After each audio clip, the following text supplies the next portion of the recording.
Hello, everyone. Welcome to this first Level Up Fireside Chat. I'm very excited about this one.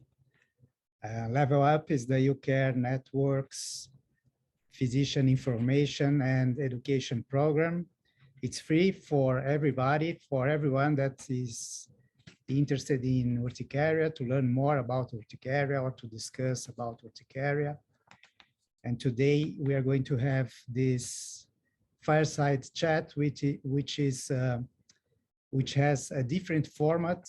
It's a free discussion, very informal, casual, and I invite all of you to participate using the Q&A button or raising your hands and asking with your voice. I have to show you something. First fireside chat, we have 27 countries involved from all over the world. And that's very nice for our network. I also would like to invite you to sign up for the Level Up newsletter. The newsletter is fantastic with lots of information about urticaria, about UCARE activities, so don't miss. And now I'd like to introduce myself. My name is Ensina. I'm the head of the UCARE Center at the Federal University of São Paulo in São Paulo, Brazil.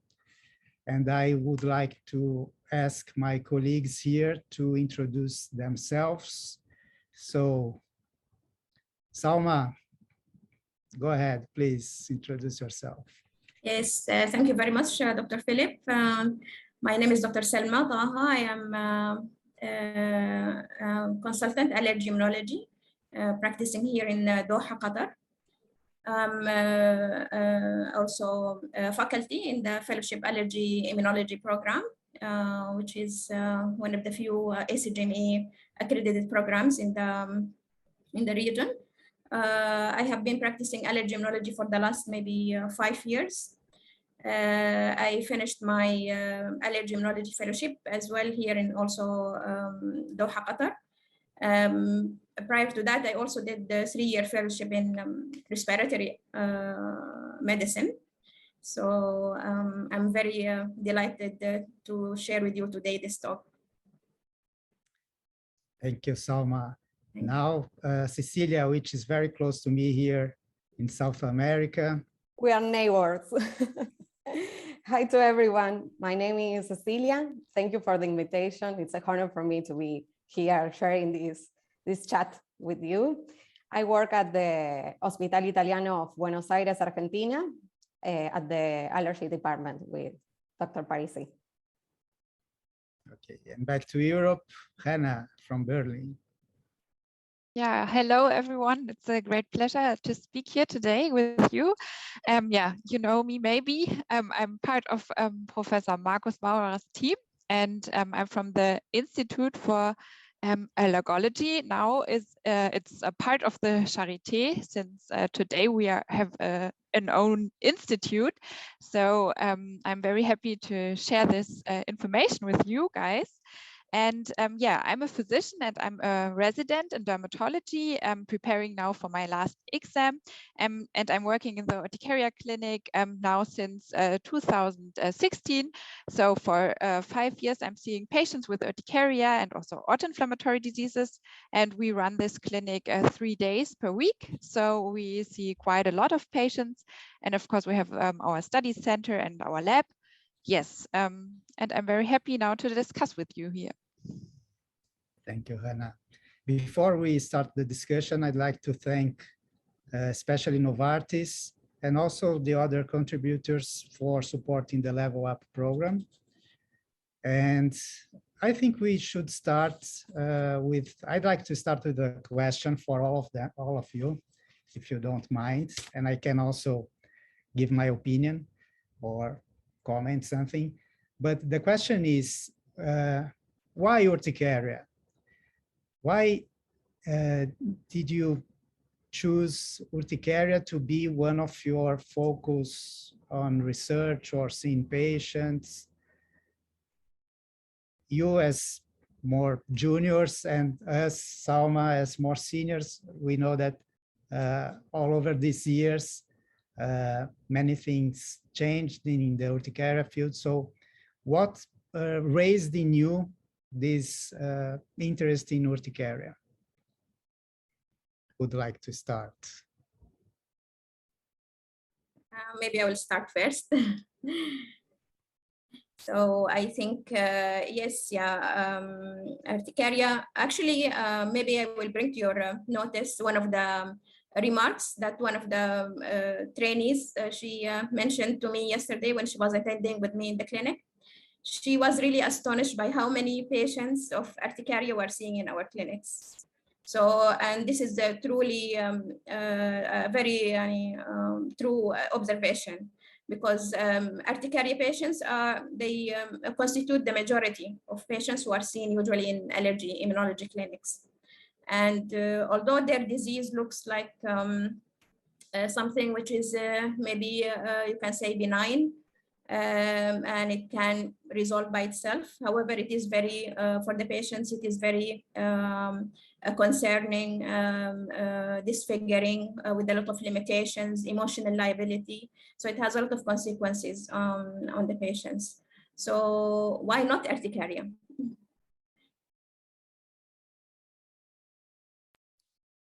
I think that is a common disease that is really, really common. And most time it's not well managed by general doctors. And it's something that really affects 100% quality of life of people who had it. So I think that is a good way to help, to improve their lives and to achieve the excellence to try it. Yes, I also would like to add that we have really good treatment options. Of course, we have the antihistamines, but we have omalizumab, and we have further drugs which we can, maybe introduce our patients to in clinical trials, for example. And I think, this disease is good to treat. So we can offer our patients so much in regard to treatment, which general practitioners often fail to do, and also dermatologists. So this is really nice to see how patients can live a normal life, and that we can treat the disease until the symptoms are gone. So this is a really nice part of treating urticaria patients. Yes, but I must tell you that 20 years ago, when I was finishing my residency, the scenario was totally different, because we didn't have options to treat urticaria patients than antihistamines and maybe some immunosuppressants. And at that time, the head of my department used to say that if you see an urticaria patient, it's better to refer this patient to your enemies, because you at that time you didn't have what to do with the patients, or not much to do. But now it's totally different. We have many options and more coming. So this is very exciting, because we can help the patients and do something for them. Okay, so now it's your time, juniors members from UCARE. Do you have any specific question for us?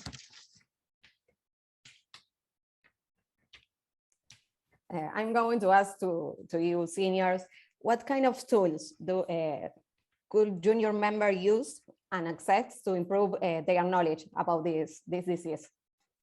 What do you think? What advice do you give to your juniors who works with you? Salma?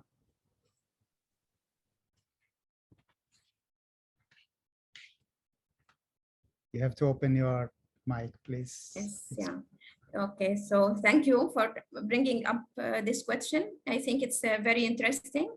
There are plenty of resources which are available, especially for those who are in training. I really, one of the things which I really found helpful during my fellowship days and also nowadays is linking yourself to an international or professional organization.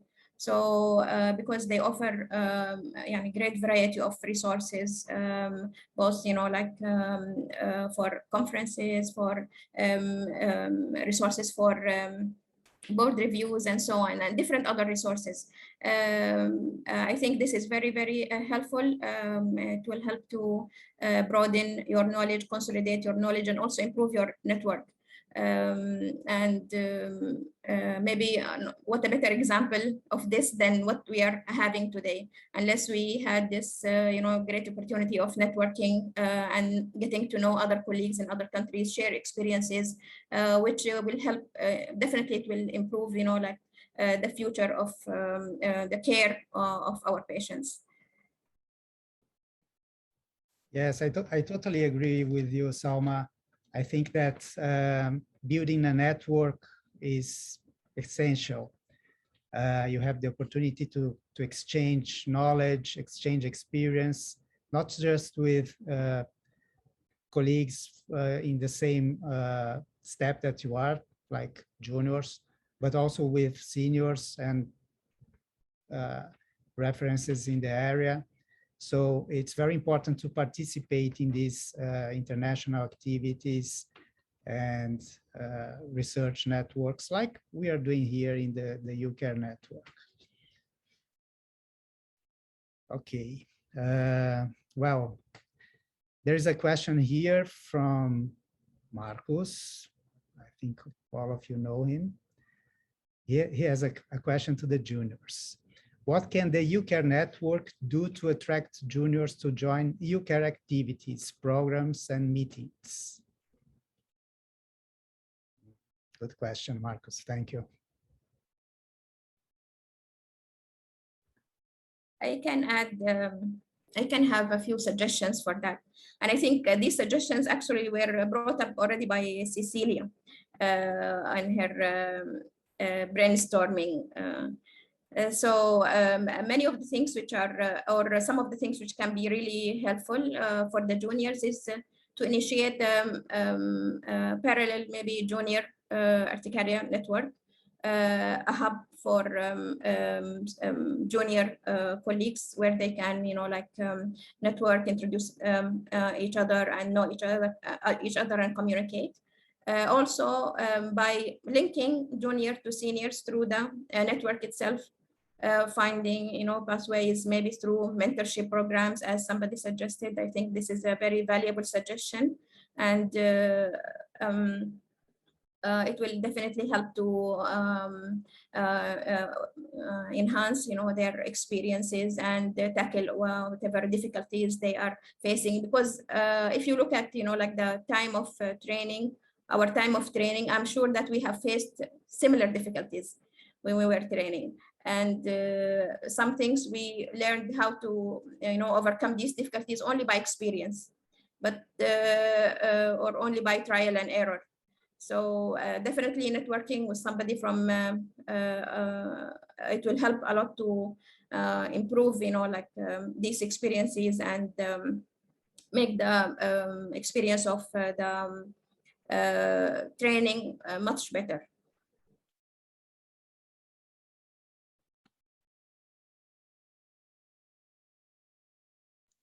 I think that the interaction between juniors worldwide is something that is really rich for everybody, because the research that we have here in Latin America or in Europe, USA, different parts of the world are different. And the experience and the cases and the knowledge, it's always rich to have a different point of view. So I think that more interaction between junior members at this network could be something really useful. Apart from the support and the knowledge and growth in a professional way, just sharing and learning, making research, I think that being all together, sharing our experience could be something really, really good for us. Yes, and as Marcus proposed, such a short-term scientific mission would be, I think, a great opportunity that we maybe start an exchange program and maybe find partners or other ways to exchange juniors in the UCARE centers to get to know other countries, other centers. Of course, we have one basis, the Urticaria, but maybe it's very a great opportunity to learn more and also more ways to approach the disease. Yes, I like this idea of having juniors, urticariologists participating in different centers. Like some of you coming to Brazil to spend like a week or two here in my center, and some from my center going to Germany or Qatar. I think that would be very interesting if we could try to build some kind of program like this. That's a good idea, Marcos. Think about it. So, wow, we have lots of questions here coming. Let me see. Kiran from India is asking you, juniors, why should residents be interested in urticaria and not in cosmetology, for example, which is a hot option available in dermatology? I think that's most directed for you, Hanna, because Cecilia is an allergist, right? So. Yes, it's a good question. And I think, being a physician and a researcher and a scientist is a hot option, you know, for me, and not cosmetology, but of course, there are different options and different ways to go. And why should you be interested in urticaria? Yeah, so I think we talked about the treatment options, about the patients, about their quality of life, about things which develop, that it's a growing field, and yeah, so I would prefer the urticaria, but of course, somehow everyone has to find his or her own way, but urticaria is the best, you know. It's nice to hear you speaking with this kind of enthusiastic voice, Hanna, because I feel the same for urticaria. I think all of us here. Okay. So let's move on to our next topic here that we previously defined. Let me see. You can think in other questions if you'd like, please.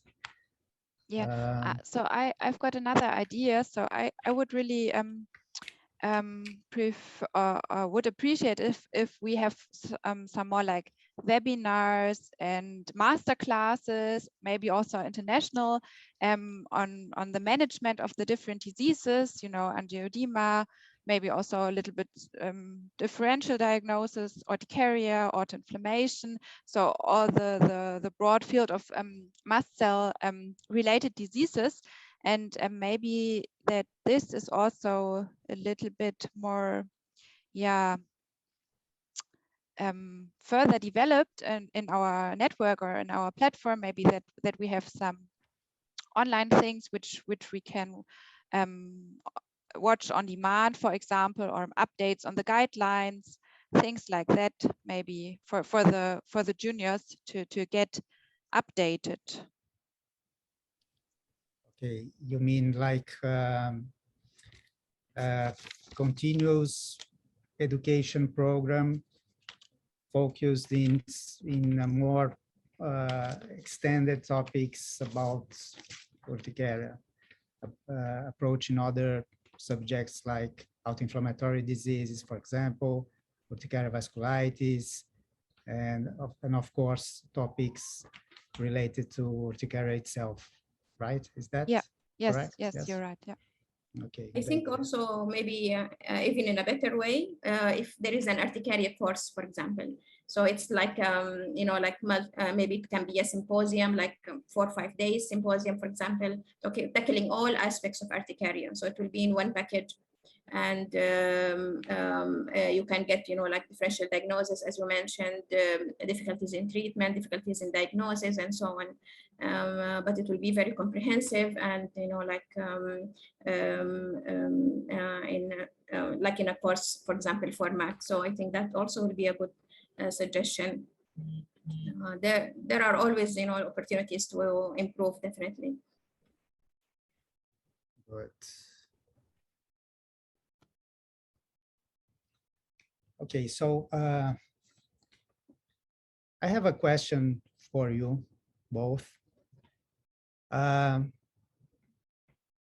What do you see in the future regarding urticaria diagnosis, investigation diagnosis? Because now the diagnosis is quite easy. It's a clinical diagnosis. We don't need laboratory exams or anything different to diagnose, except for the differential diagnosis. But we are starting to know biomarkers and to disease activity, to treatment response.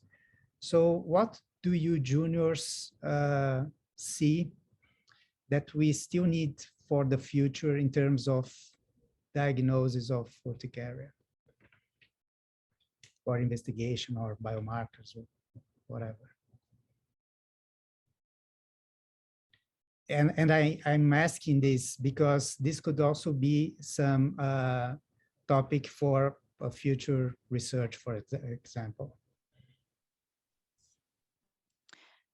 Yes, I think of the biomarkers and predictors. Often patients ask, how long will this go, and how long do I have to take the medication? How long will my disease go, for example, or with the treatment response, do I have to try omalizumab, or am I a non-responder? You know, so I think in regard to this, of course, there are some markers, for example, like the IgE, but of course, it's not that we have clear markers for every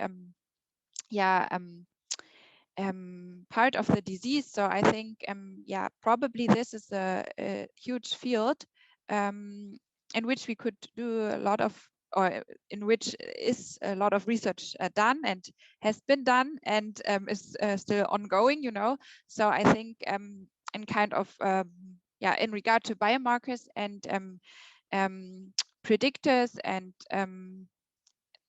yeah, in regard to those markers, we can do a lot. Oh, there's a lot to do. I think that the more that we know from an illness, the best we can try to treat it. So what is Hanna saying about the biomarkers? And I think that is really important, just to improve this. That is something that they are really worried about. How much is going to be this? Where is going to finish? Why I have to try with this medication? Why I have to change to the other one? So the more specific that we knew about each patient, it makes us to have the right treatment for everyone. So I think that this makes more personalized the treatment for this illness. Yes, I think that's a great point, Cecilia, because I see the future of, you know, like diagnosing and treating urticaria. I think it will be similarly like where we have reached now with asthma. So now we reach with asthma phenotypes, endotypes, and, you know, like categorizing patients, moving towards more personalized medicine, personalized treatments. So I think maybe urticaria should go the same way. maybe in 5-10 years, we will see, like we can, by certain biomarkers, we can subcategorize patients into those, like who are having maybe autoimmune urticaria, other types of urticaria, and who will respond to which medication, like all these things. So definitely, I totally agree with you both. There is a lot to do, but I'm sure it with asking the right question, and finding the right markers, which are like cost effective and all these things. These things can be achieved.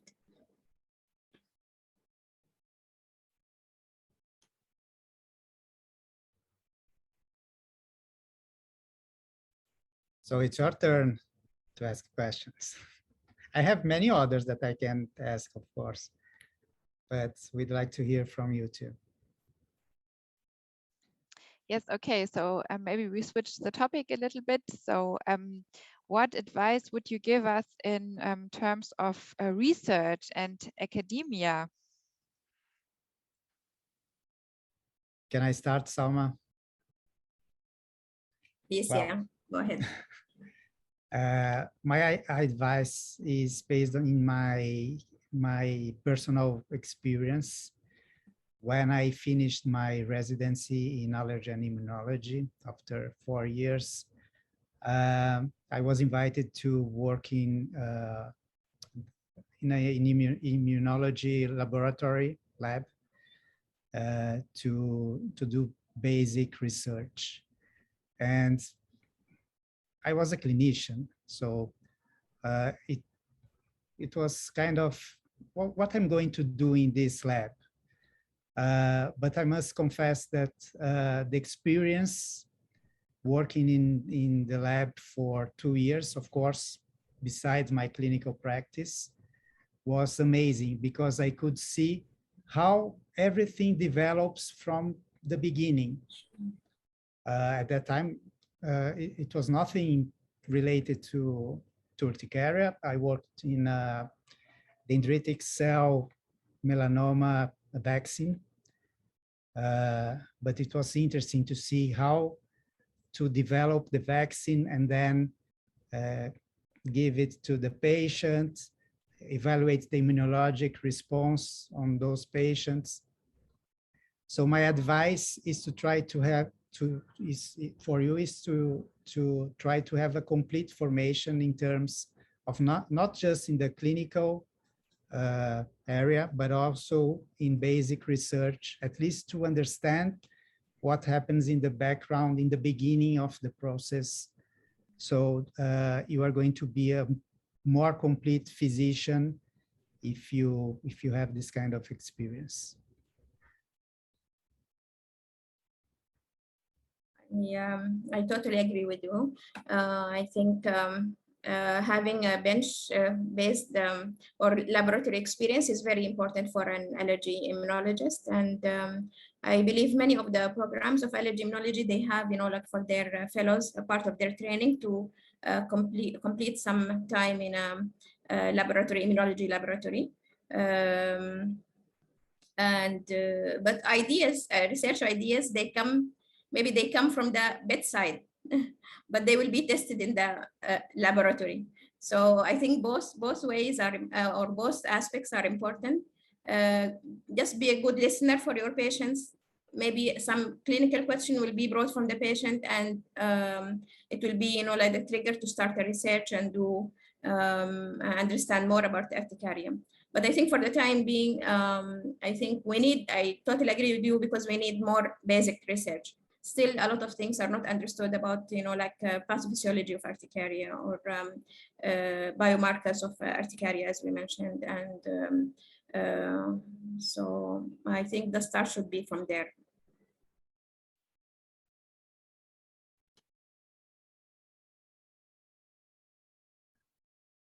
Okay.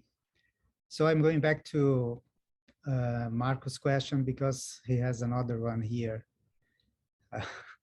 He's asking, let me see, it's a long question.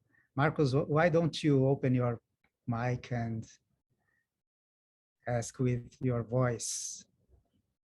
I'm not sure if you can, but if you can, it would be easier for us to answer.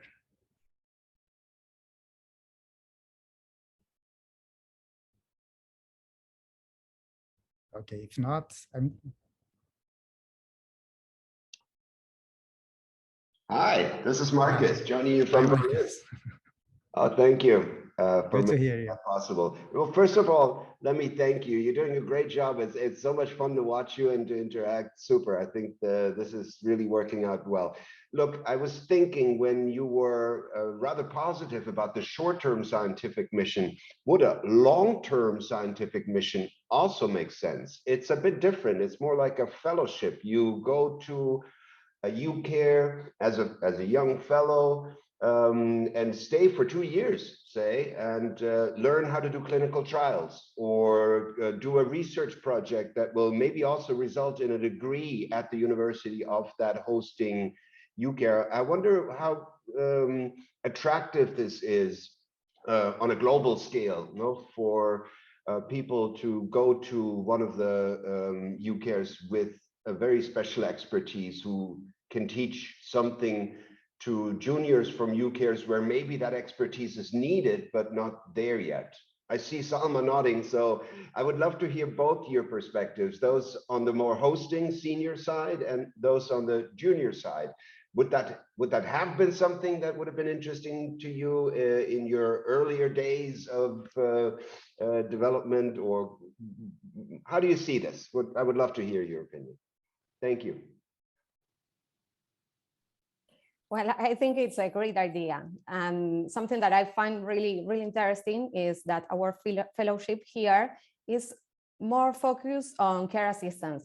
We don't have too much time on research and laboratories of all that kind of stuff. So going to another place in the world is something that I think that could be really, really good for our growth as professional, because it's something that we don't have, and something at long term. I think that is really good because it makes you things and see things different way, and make you learn a lot and give you a lot of tools that we don't have.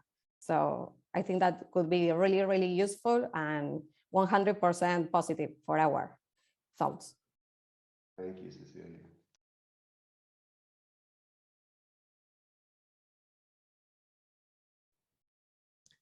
Well, from my side, Marcus, I'd like to have that I could have this kind of chance when I was a resident. I didn't, to visit other centers and spend some time with other researchers or seniors, urticariologists. So I think it will be very nice for our residents, fellows, if they could have this kind of opportunity now. And I think that our network is big enough to have this kind of program. We have many centers with a structure that can handle this. Not all the centers, but many of them. So I totally support this idea, and I will encourage my residents and my team to apply for it as soon as we can start. Thanks, Luis. Much appreciated.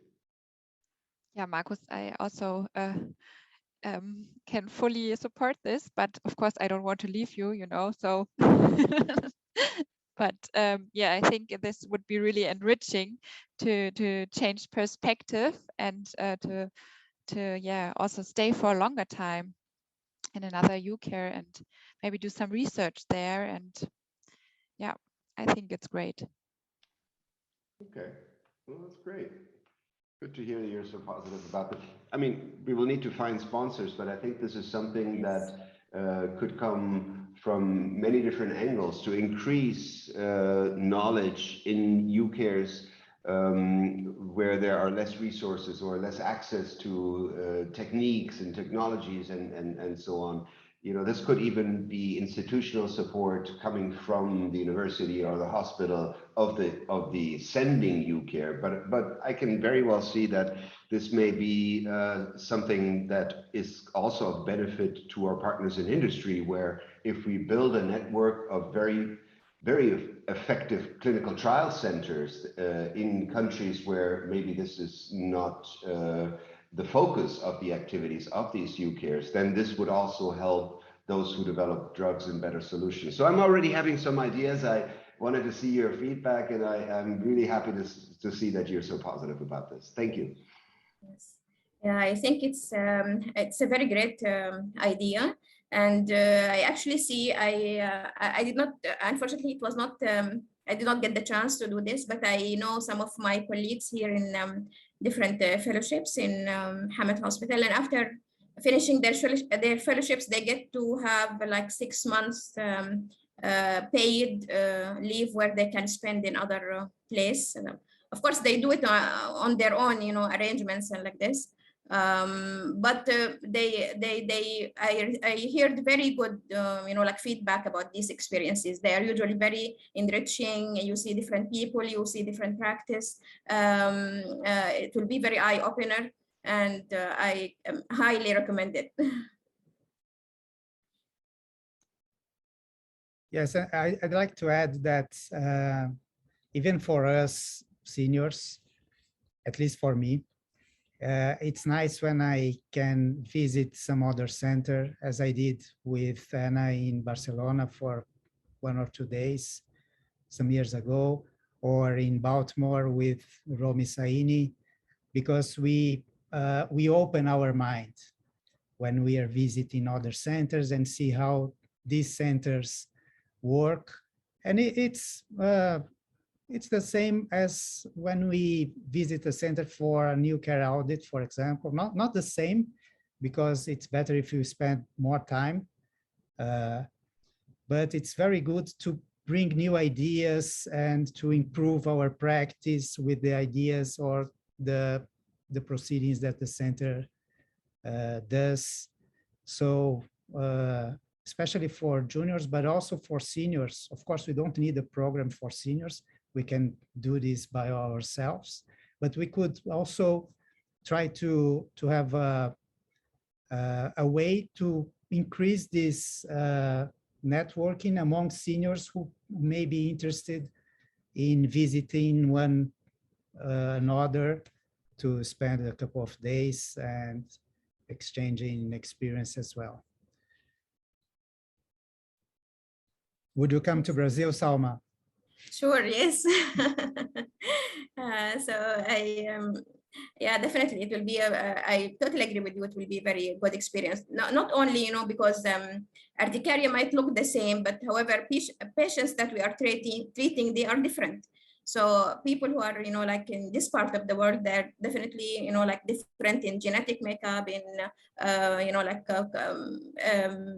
all other aspects. They are different from other people, and they react to medications differently.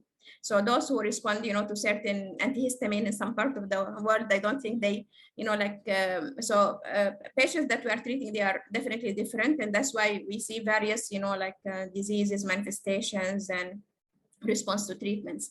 So I think it will be a very good idea. Okay. So any other question from your side? I'm checking here the ones that we have. Salma, do you have any question for them? Yes. So maybe I would like to ask them to share with us what are the difficulties that they are maybe, or the areas in allergy immunology training which they think that they can be improved.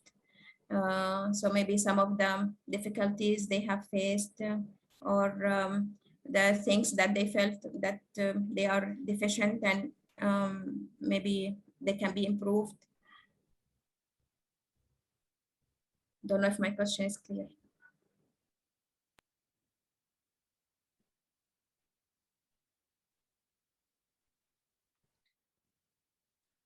I think that always we can improve everything. We always have something to learn, always. We don't know everything about everything.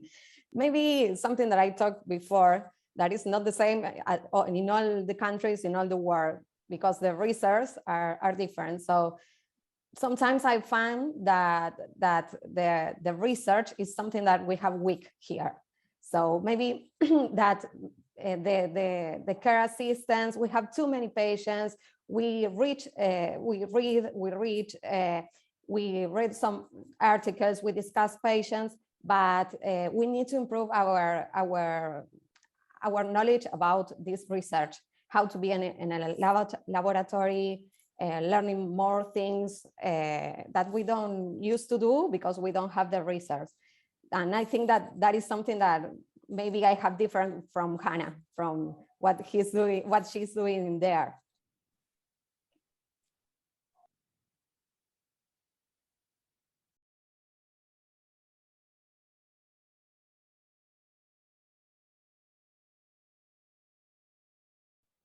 You are muted, Anna.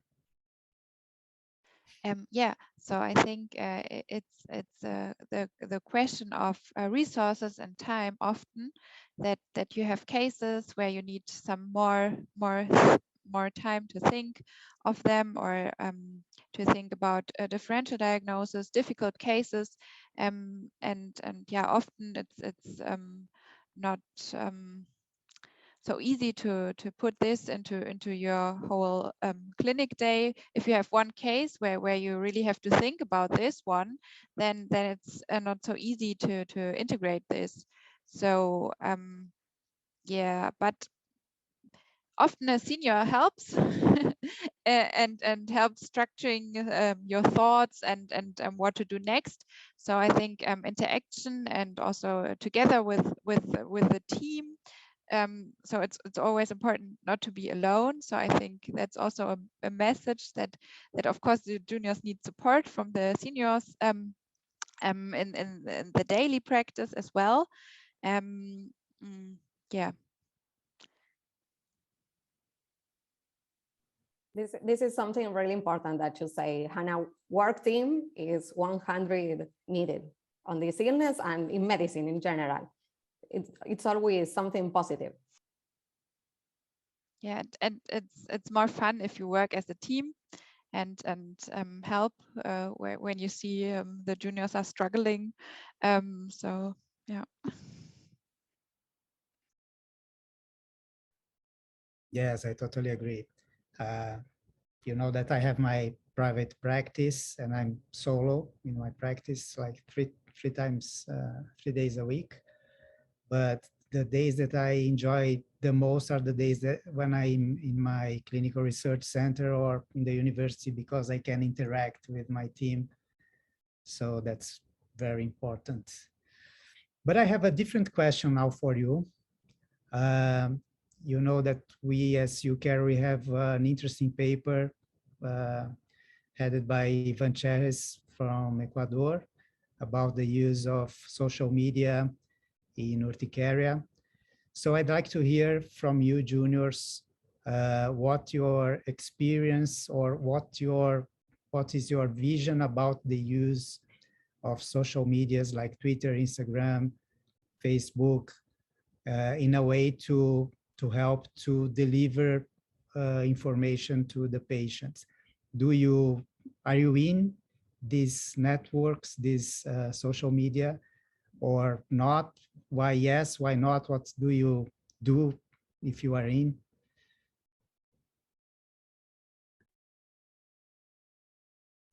So yeah, I'm personally not so much in, but I think in general it's very important because many people are in, and I think we should distribute our knowledge on urticaria and on treatment options and on options for clinical trials and everything. So I think it's a really important medium and we should use it. But yeah, personally I think it's for me, it's yeah, in regard to privacy and stuff like that, I think it's not the best, but for education and reaching people, I think it's a really valuable tool, and we should use it more often. Yeah.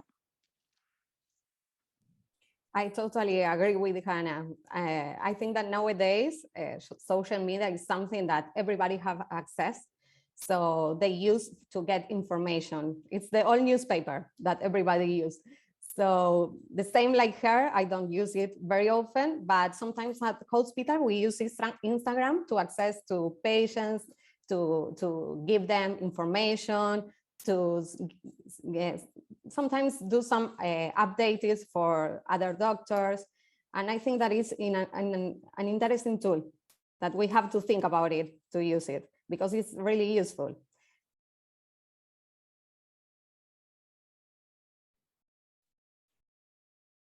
What about you, Salma? What's your opinion or experience, especially regarding the use of these tools by the juniors? We see, like at least here in Brazil, many residents that are still finishing their program, but very active on Instagram, especially, of course, with different goals. Some to try to catch patients, others just to give them information. But what's your opinion? And what do you suggest for the juniors to handle with all of this, not to be so much exposed and not to be totally out of these networks, which are important? So whether you like it or not, I think nowadays these social media networks, they are part of our daily life. Unfortunately, as well as they carry, you know, like they can be a good tool. Sometimes they can be used badly, and maybe as Hannah, she mentioned about privacy and so on. So also privacy of our patients is very important, and we have to make sure that, you know, like we keep, you know, like our patients' information. But I totally agree that it has to be used because it's a way of reaching people and reaching our patients, and it's accessible, affordable, free of charge, maybe. Although it comes with its own limitations, but I think it is very useful. So here in our institute, actually, maybe we use a lot WhatsApp for communication, you know, like patients, communication between like teams and groups and like this, and managing patient care. So they use a lot of these. However, in Facebook and other media, very less. Yani, we don't use them as much because, as I told you, you know, like I think bearing in mind things about privacy and other issues, so people are maybe a little bit reluctant to use them.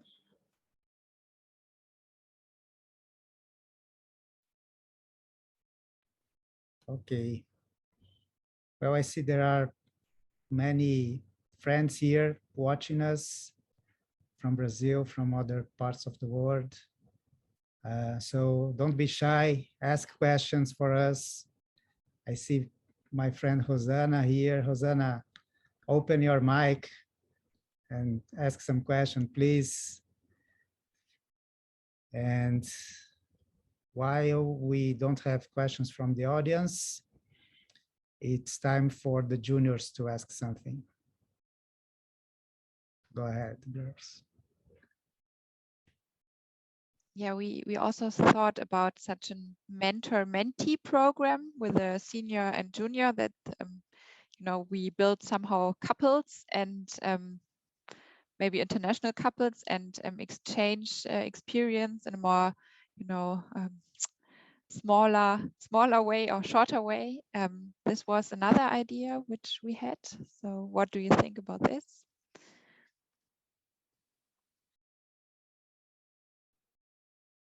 You first, Salma. ladies first.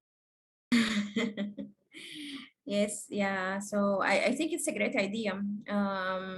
Maybe there will be some logistic limitations, how to be implemented, and sponsorship and all the other things. But I think it's a great idea.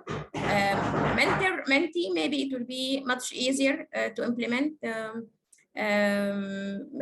because nowadays, like with Zoom and all the other media, it's easy to maybe communicate through this. And I think it's a great idea. I think it's a great idea, and it can be easily implemented.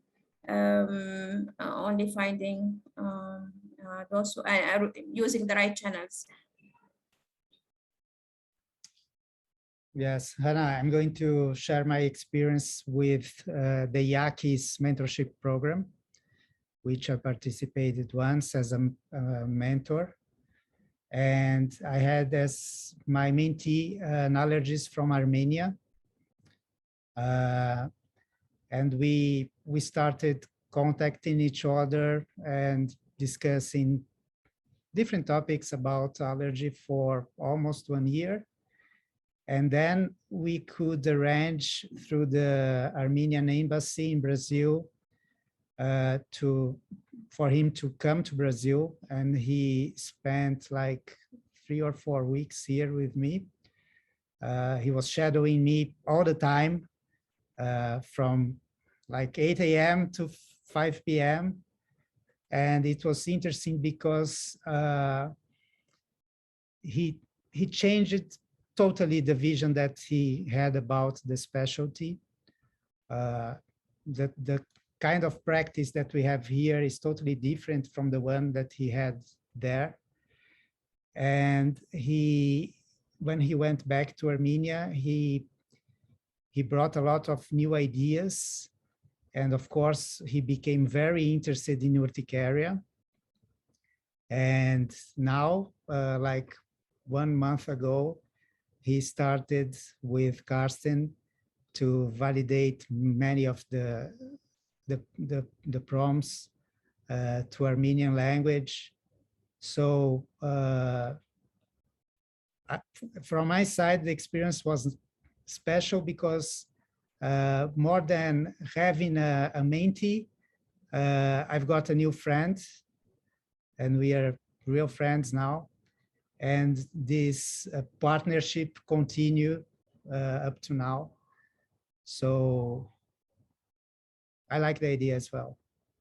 It's not so easy to maybe to do it happen, although we can do part of it by Zoom or online. But it's nice. It's a nice idea. But it must have like a structured program to work well. That's the only point.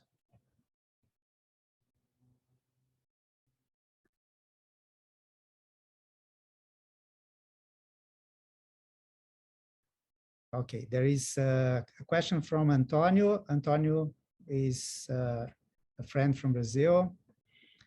His question is, what support can seniors give to juniors in relation to the development of a UCARE center? I think he has a personal interest on it. So what's your advice, Salma? I'm going to explain. He's thinking about initiating a UCARE being center. a UCARE center, yes. Yes, yeah. I think it's doable. It's not difficult, but maybe you need a team. So first of all, start with collaborating. Look for those who are interested in doing a UCARE center at your area, and then start, like look at what you have already and what you are doing, and build on that. It's not difficult, but you need a team, to make sure that you are doing the taking care of urticaria patients, and you have all the other facilities which are for to have a UCARE center. So it's not difficult, but you need to. It cannot be done alone. Cecilia, have you participated in the process of being a new care at Hospital Italiano or not? No, I wasn't there. Okay. I'm younger. When I was there, they were just the UCARE center. I wasn't part of that. I'm in now, but not at the beginnings. Okay. So I think we have a couple of minutes to finish. So I'd like to ask you to do your final comments and also give your opinion about what did you think about this fireside chat, the format? Yes, go ahead. Any of you? Yes, I enjoyed it a lot. So I think it was very enriching to talk to you guys and to exchange our views and also to interact with all the other viewers here from all the different UCAREs. And I think we should continue this. I also think that such a format is very, very interactive, and it's a nice atmosphere. And I think we can all be very open and honest with our questions and thoughts. And I think this is very important for such a network. Yeah. It was a really nice experience for me to share, to see the different points of view, just to share this with people worldwide. So it's been really, really helpful for me. I enjoyed it a lot as well. I think it's a great opportunity to see each other and to break the barriers. And definitely it was an enriching experience. I'm very happy to see you, and I will be very happy to see you again in other opportunities. Yes, I enjoyed as well. It was very nice to be with you this hour, and I hope we have another opportunity to meet again, especially in person, if possible, soon. So thank you very much. Thank you all for connecting and watching. Have a nice week and see you around. Bye. Thank you very much.